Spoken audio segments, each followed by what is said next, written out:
বিসমিল্লাহির রহমানির রহিম। সিয়াম সাধনার মাস রমজান মাস, তাই আজকে আমরা একত্রিত হয়েছিলাম বহপুরের কন্টেন্ট ক্রিয়েটর সবাই মিলে। মারহাবা মারহাবা কেল্লা বাবা মারহাবা লাগাও। মোটামুটি ঘাটপাড়ি 3বার বন্ধ হয়েছে, যাইতে হবে অনেক দূর, সেই যমুনা। টাঙ্গাইল জেলার বহপুর থানার গোবিন্দেশী নৌকা ঘাট থেকে আমরা নৌকাটা নিয়েছিলাম। নৌকাটা যাত্রাপথে 3বার বন্ধ হয়ে গিয়েছিল, এই জন্য বন্ধু সাগর মারহাবা গানটা ধরেছিল।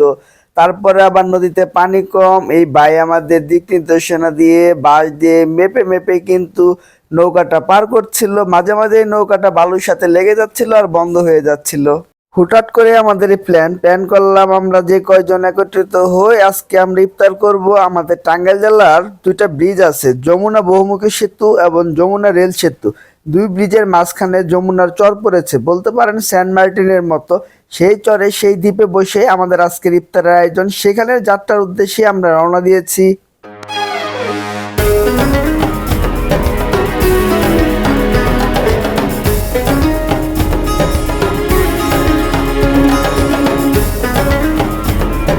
আমাদের ইফতার আইটেমগুলো মূলত বহপুর থেকে কিনে আনা হয়েছিল। টুকটাক যা লাগে সবকিছুই কিন্তু আমরা চলে গেছিলাম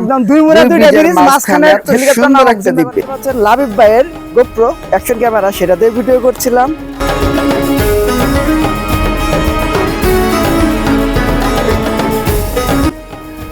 বহপুরে যত কন্টেন্ট ক্রিয়েটর আছে মোটামুটি অনেকেই কিন্তু এখানে দেখতে পাচ্ছেন উপস্থিত, তারা সবাই কিন্তু আজকে আমরা একত্রিত হয়েছিলাম এখানে।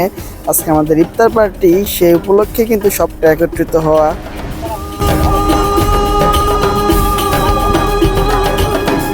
আমাদের ইফতার আইটেমে ছিল জিলাপি, কলা, ফল, ফ্রুটস, সাথে কিন্তু খিচাড়ি আর গরম গরম হান্ডি বিফ। মজাদার একটা ইফতার। আমরা এর কথা বলা, জিলাপির মধ্যে কিন্তু মুড়ি নাই নাকি? মুড়ি মাইলে কলাও কিন্তু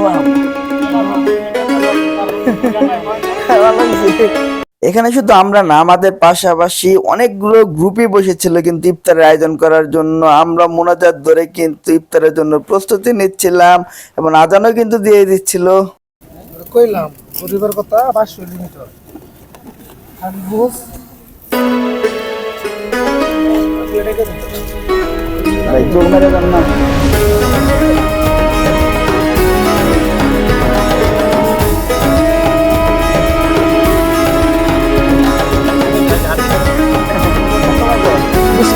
না বিসমিল্লাহির রহমানির রহিম।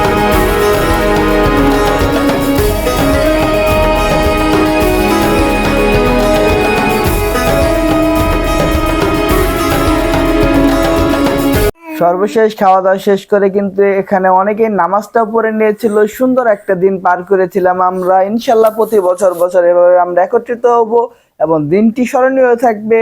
আজকের মতো এখানেই বিদায় নিচ্ছি, দেখা হচ্ছে আবার কোনো নতুন পর্বে নতুন কোনো জায়গায়। সেই পর্যন্ত সবাই ভালো থাকবেন, সুস্থ থাকবেন। আল্লাহ হাফেজ।